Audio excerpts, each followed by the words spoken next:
जय श्री कृष्णा, राधे राधे। कैसे हैं आप सब? आई होप आप लोग बहुत अच्छे होंगे और आप सभी का वेलकम है मेरे एक न्यू ब्लॉग में। तो डेली की तरह आज भी मेरा ब्रह्म मुहूर्त से बहुत अच्छी सी शुरुआत हो गई है। तो वैसे तो मैं क्या ना, मेरे बहुत पहले के ब्लॉग देखोगे जो कि सर्दियों वाले रहते हैं, तो मैं हमेशा ही झाड़ू पोछा वगैरह सुबह का सब कुछ रिकॉर्ड करती थी। लेकिन है ना, जब से ये गर्मी स्टार्ट हुई है तो जो रूम का जो गेट है, जो सामने जो मेरा रूम है बाहर वाला, उसका ना दरवाज़ा खुला रहता है हमेशा, जिसकी वजह से ना वो मैं कुछ ट्राइपॉड वगैरह लगाती हूँ तो फिर पापा वो सामने लेटे रहते, तो फिर मैं कुछ भी रिकॉर्ड नहीं कर पाती हूँ। लेकिन आज वो गेट लगा हुआ था तो फिर मैंने सोचा कि चलो आंगन से ही स्टार्ट करते हैं। तो फिर इस वजह से मेरा आज से ऐसे ही स्टार्ट हुआ है। अब जैसे जैसे है ना मौसम थोड़ा ठंडा होगा तो फिर वो दरवाज़ा बंद हो जाता है, तो फिर मेरे लिए वो बहुत अच्छा रहता है। मुझे ना सुबह जो होता है ना, थोड़ा थोड़ा अंधेरा होता है और थोड़ा सा अलग ही मौसम होता है, वो बड़ा अच्छा लगता है। और जैसे क्या होता है, जितना मैं उसमें जीना पसंद करती हूँ, उस चीज़ को फील करना पसंद करती हूँ, उतना ही मेरे वीडियो में जब वो चीज़ें दिखती हैं तो मुझे और भी ज़्यादा अच्छा लगता है। मुझे लगता है कि कितना अच्छा लग रहा है। सुबह सुबह का जो एटमॉस्फेयर होता है, जो बहुत ही पीसफुल होता है, तो मुझे मेरे लिए सबसे बेस्ट जो होता है ना दिन भर का जो टाइम, एक ये सुबह का एक शाम का, ये दोनों टाइम बहुत ही बढ़िया रहते हैं। तो यहाँ पर अभी मैं आ गई थी क्योंकि कल गुरुवार का व्रत था, तो सबसे पहले मैंने चौकी हटाई, भगवान जी को ऊपर विराजमान करूँगी। सारे भगवान जी को मैं अच्छे से पोंछ के, और तो कल तीज है, तो कल तीज की पूजा होगी। वैसे तो देखो क्या होता है कि हर जगह अलग अलग तरीके से मनाई जाती है, लेकिन मैं तीज का ऐसा कुछ मनाती नहीं हूँ। लेकिन थोड़ा सा जो चीज़ें करती हूँ वो मैं कल आपके साथ शेयर करूँगी। कल मतलब सॉरी परसों हाँ कल ही जाएगा ये ब्लॉग का। कल देखोगे तीज वाले दिन, तो मतलब तीज के नेक्स्ट डे जाएगा, तो आप लोग देखना, शायद आपको पसंद आए। तो यहाँ पर अभी मैं अपने बालों को सुखा लूँगी। और आज मैंने बहुत सारे कपड़े धुले क्योंकि गुरुवार के दिन धोती नहीं हूँ, तो सुबह सुबह कपड़े वगैरह सब धुल लिए थे। कपड़े जैसे क्या मेरे जो बाथरूम में नल लगा था, पहले पानी की आवाज़ गिरती थी ना, तो पापा बहुत गुस्सा करते थे, रात में ही उठ जाती हूँ, रात में ही उठ जाती हूँ। इस वजह से मैंने क्या किया है, नल में एक पाइप लगा दिया है, बिल्कुल पता नहीं चलता है, पानी फैलने की आवाज़ ही नहीं आती है, तो मैं आराम से अपने सारे काम कर लेती हूँ। तो सुबह सुबह उठ के मेरे सारे काम हो जाते हैं। और अभी देख सकते हैं माधव असु का आज का श्रृंगार कुछ ऐसा लग रहा है, बहुत सुंदर लग रहे हैं, बहुत ही प्यारे, मतलब नज़र ना लगे, मतलब इतना क्यूट क्यूट तो मैंने इनको चंदन वगैरह लगाया। और इतनी तेज़ बारिश हो रही थी सुबह के टाइम में, तो मुझे लगा कि आज है ना स्कूल की छुट्टी हो जाएगी, क्योंकि जब भी ज़्यादा बारिश होती है छुट्टी हो जाती है। तो मैं बड़ा आराम आराम से कर रही थी, मैंने कहा धीरे धीरे पूजा करूँगी, सारी चीज़ें धीरे धीरे करूँगी। लेकिन पता चला कि बारिश बंद हो गई 6 बजे। पर मैंने फटाफट से फिर जो काम करा है ना, मैंने कहा अब जल्दी करना पड़ेगा, स्कूल तो भेजना ही है, क्योंकि 6:50 के बाद है ना मुझे पीछे पहुंचना होता है बस स्टॉप तक, और तो इस वजह से मैंने जल्दी जल्दी काम करे। तो उससे पहले मैंने यहाँ पे आरती करी और भोले बाबा को जल दिया। कितना प्यारे लग रहे हैं, कितने प्यारे से। और मुझे, मैंने ना आप लोगों से बोला था कि मैं ना भोले बाबा का वो बनाऊंगी, लेकिन मैं अभी मार्केट ही नहीं पहुँच पाई जो कि मैं सामान लेकर आती, तो कुछ बन ही नहीं पाया है, उसके लिए सॉरी। क्योंकि मैं कई बार क्या होता है, मैं इसीलिए ना कभी कभार है ना मैं टाइम नहीं देती हूँ, कि जब मैंने टाइम दिया होगा तभी तभी कुछ हो गया होगा, तो फिर वो बेकार ही चला जाता है सब कुछ। तो अब मैं यहाँ पे बना रही हूँ छोले की सब्जी। छोले मैंने रात को ही भिगाए थे। तो आज का पहला कमेंट है हमारी प्यारी सी सखी का। नाम मैं इसलिए नहीं ले पा रही हूँ क्योंकि स्क्रीनशॉट मैंने मतलब लगाया नहीं है, तो मैं ऐसे ही करके सबके नाम ऐसे ही बोलती जाऊंगी, तो सबके आंसर करती जाऊंगी जिसके हो पाएंगे इस ब्लॉग में। तो उनका जो कमेंट था कि मैं घर का तो ख्याल बहुत अच्छे से रखती हूँ पर मैं अपना नहीं रख पाती हूँ। तो मैं आपको एक चीज़ बताती हूँ, घर जैसे क्या है कि सबसे ज़्यादा जो ज़रूरी आपके जीवन में क्या है, मैं आपको एक एग्जाम्पल से बताती हूँ। सपोज़ करो मैं अपने घर को बहुत सुंदर रखती हूँ, जैसे कि आप लोग वीडियो में देखते हैं, बहुत सज संवार के रखती हूँ, लेकिन मैं सबसे ऊपर खुद को रखती हूँ।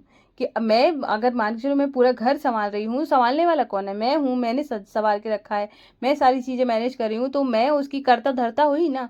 तो फिर मुझे अपना सबसे पहले ख्याल रखना चाहिए, तभी मैं घर को सही रख सकती हूँ, तभी मैं परिवार को खुश रख सकती हूँ। तो सबसे पहले आप अपने आप को रखो।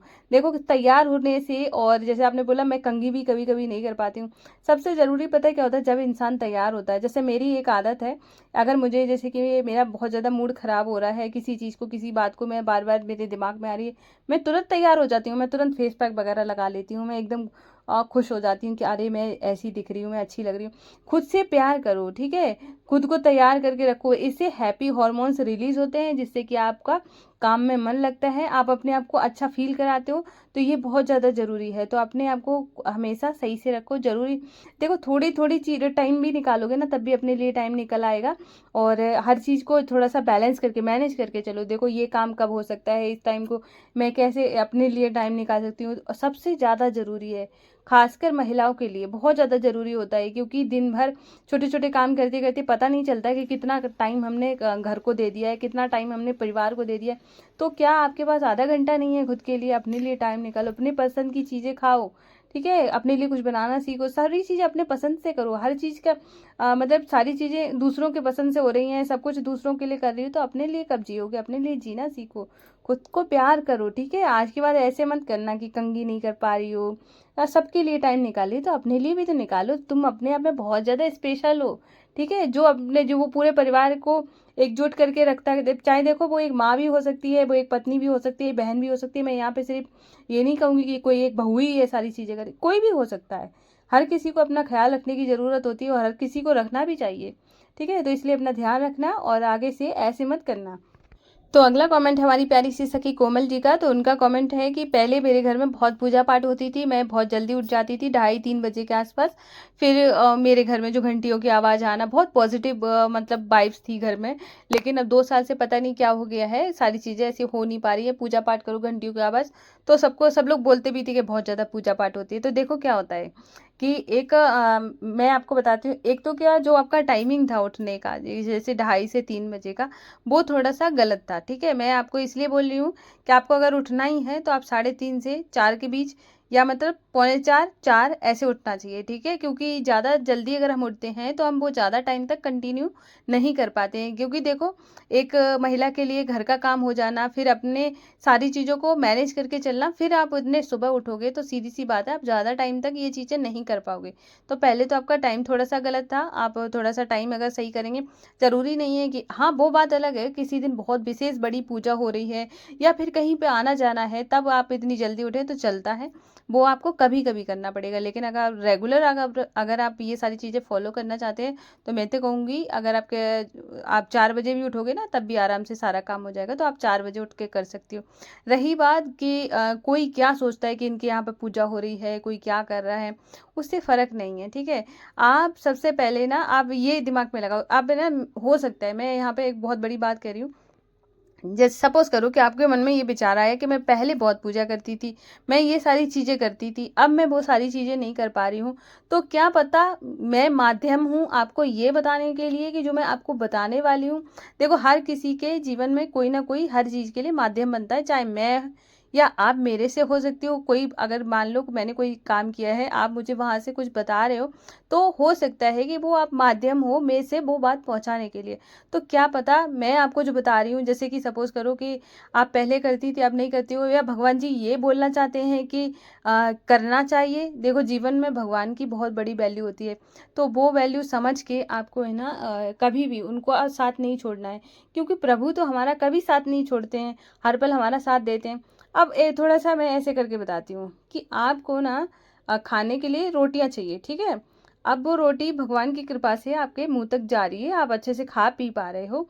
वहीं पर अगर ये हो जाए कि भगवान ये कहें कि इनने तो पूजा नहीं करी है, इनके नसीब में इतना था नहीं, तो हमें इतना देना नहीं चाहिए, क्योंकि देने वाला तो दिल खोल के दे रहा है और हम उसको यूज़ भी कर रहे हैं। तो क्यों ना हमें उसका शुक्रिया अदा करना चाहिए, हमें उसके बारे में ये बोलना चाहिए, भगवान आपने बहुत कुछ दिया है। तो इसलिए हमेशा भगवान को कभी छोड़ने की ज़रूरत नहीं है, कोई कुछ भी कहे। ऐसे तो मेरे बारे में भी बहुत लोगों ने बोला था कि ज़्यादा पूजा पाठ करने से ऐसा हो जाता है, हमने वहाँ देखा है, वहाँ देखा है। मैंने देखा, मैंने सोचा है कि मैंने सिर्फ एक ही बात बोली थी कि किसी ने कहाँ देखा है और आपने मेरे जीवन को नहीं देखा। सीधी सी बात है, मैं किस उससे निकल के आई हूँ, मेरा क्या क्या जीवन में चीज़ें हुई हैं, वो आपको नहीं पता है। मुझे माधु बसु जो होता है ना कि मैं तो एक ही बात कहती हूँ, पतवार के बिना मेरी नाव चल रही है, तो वो वाली बात है। मेरा माधु बसु वही काम करता है, मेरा सच बता रही हूँ। मैं जब भी माधु बसु के लिए कुछ बोलती हूँ तो मैं बहुत इमोशनल फील करती हूँ, कि मुझे लगता है कि इससे अच्छा मेरे जीवन में कुछ हो नहीं सकता है। तो मैं तो यही कहूँगी, आपके जीवन में अगर भगवान जी हैं, आपने उनको लाके रखा हुआ है, तो ऐसे डेकोरेशन पर्पज़ से ना रखें, कोई भी हो। किसी के पास भी अगर भगवान है, मैं ये नहीं कह रही हूँ सिर्फ़ लड्डू गोपाल, आपके घर में मंदिर में कोई भी भगवान विराजमान है, तो आप उनकी सेवा करें। ज़रूरी नहीं है ख भोग बनाएँ, खाना बनाएँ, लेकिन हाँ, तो सुबह-शाम इतना ज़रूर करें कि भगवान आपकी वजह से मैं इतनी अच्छी जीवन जी रही हूँ। चाहे देखो, जीवन में उतार-चढ़ाव हर किसी के आते हैं, तो इसलिए ना ये सब ना ध्यान दें, ठीक है? ऐसा कोई भी नहीं है। मैं कहूँगी, मैं बहुत ज़्यादा एकदम ऐशो-आराम में पल रही हूँ, तो ज़रूरी नहीं है सारी चीज़ें ठीक ही हों, ठीक है? तो मैं तो कहूँगी, जो भी भगवान ने दिया है उसको ज़रूर थैंक यू बोलना चाहिए। प्रभु आपने, चाहे वो देखो आपके घर की चीज़ों को लेके हो, चाहे आपके परिवार में के लोगों को लेके हो, चाहे आपके बीच में जो रिश्ते हों, उनसे आपका अच्छा बन रहा हो, हर किसी के लिए थैंक यू बोलोगे ना, तो बहुत कुछ अच्छा हो जाएगा। इसलिए ना भगवान को बिल्कुल नहीं छोड़ना है, आप पूजा पाठ करना स्टार्ट करो। ज़रूरी नहीं है कि एकदम से जल्दी से 4 बजे उठने लगो, या फिर जैसे आप उठती हो उसके अकॉर्डिंग, जैसा कि आपको टाइम सही सूट कर रहा है। पर हाँ, ढाई से 3 का थोड़ा ज़्यादा सही नहीं है। पौने 4, 4 से तक मतलब ऐसे उठ सकती हो और आराम से पूजा करो। भगवान ने आपको सेवा का मौका दिया है, तो उसको छोड़ना नहीं चाहिए, ठीक है? तो अगला कमेंट हमारी प्यारी सी सखी का, जिनका कमेंट तो ऐसा कुछ नहीं है, उन्होंने सिर्फ ये कमेंट किया कि मेरा बाबू बीमार हो गया था, तो मैंने आपका ब्लॉग नहीं देख पाया।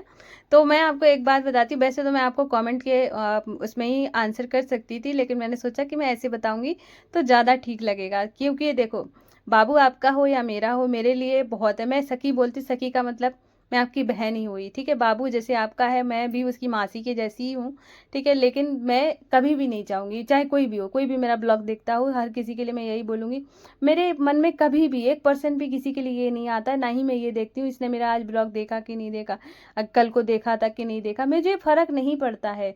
हर किसी की लाइफ में कुछ ना कुछ चलता रहता है, तो ज़रूरी नहीं होता है कि कोई आपको 100% ही दे पाए। तो मेरे लिए सच बता रही हूँ, मुझे इस बात की बहुत खुशी है कि जो जितने भी लोग हैं, जो भी मेरे से प्यार करते हैं, तो वो मतलब इतने सच्चे हैं, ठीक है? क्योंकि मुझे पता है, कभी अगर आप महीने भर, 6 महीने भर भी नहीं देखोगे, ऐसे ही करके हमारी एक थी सखी, जो कि गुज्जर करके हैं, जो कि मेरा बहुत टाइम पहले, मतलब 2 साल पहले, मान सकते हैं कि वो मेरा ब्लॉग देखती थी। आज भी मेरे मन में उनके लिए उतनी ही रिस्पेक्ट है, देखें या नहीं देखें, क्योंकि जिसने स्टार्टिंग से आपका साथ दिया है, बहुत सारे ऐसे लोग हैं जिन्होंने मेरा बहुत साथ दिया है, तो मैं तो कभी नहीं भूल सकती। इसीलिए ना, आप कभी भी ऐसे मत बोलना कि मैंने ब्लॉग नहीं देख पाया, कोई बात नहीं है। पहले बेटू है, वो मेरे जितना आपका है उतना ही मेरे लिए बहुत है। मैं चाहूँगी कि हाँ, सबके बच्चे अच्छे रहें और सब कुछ अच्छा रहे सबके जीवन में। तो मैं इसीलिए मैंने सोचा कि आपको बोलूँगी। बहुत सारे लोगों को ऐसे ना, कभी कभार कौन, दीदी गुस्सा मत होना कि मैं ब्लॉग नहीं दे पा रही, कोई बात नहीं। दीदी का मतलब ही क्या हुआ, या फिर सखी का मतलब ही क्या हुआ? परिवार का मतलब होता है एक दूसरे की भावनाओं को समझना। तो मेरे लिए बहुत बड़ी बात है कि मैंने ऐसा परिवार कमाया है।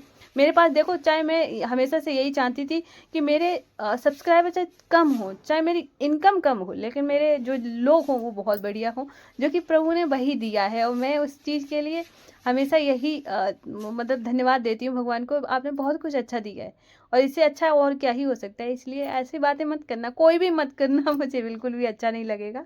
तो अगला कमेंट हमारी प्यारी सी सखी का, जिनका कमेंट है कि हमारे चाचा चाची हैं, जो कि हमें बुलाते नहीं हैं, और सबको बुलाते हैं तो हमें हमेशा छोड़ ही देते हैं, लेकिन अभी रक्षाबंधन आ रही है, तो हमें क्या जाना चाहिए उनके यहाँ? तो देखो क्या है, अगर आप उनके लड़कों को राखी बांधती हैं, और ठीक है, तो मैं तो यही कहूँगी कि देखो, भाई जैसे मान के चलो, हमारे जो भी रिलेशन में आते हैं सब भाई वगैरह ही होते हैं, ठीक है?